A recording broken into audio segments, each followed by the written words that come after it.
patnubay at gabay ng magulang ang kailangan. Maaaring may masiselang tema, lengguwahe, karahasan, sexual, horror o droga na hindi angkop sa mga bata.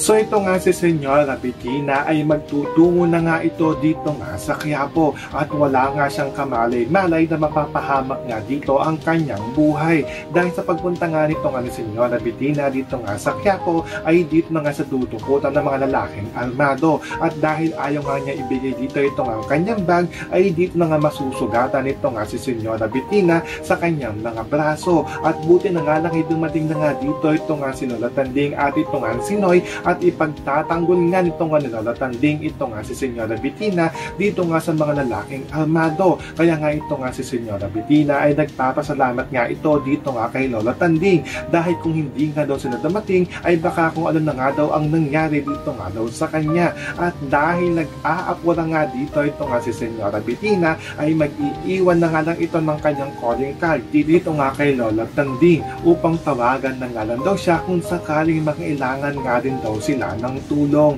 Kaya hindi na nga nagtagal ito nga si Senyora Bettina at iniwan na nga dito ito nga si Lola Tanding at ito nga si Noy. So pakakaabangan nga natin dito ang kapahamakan na naghihintay dito nga kay Bettina. Yan ang ating mga pakakatutukan at pakakaabangan dito nga lang sa FPJ's Batang Quiapo.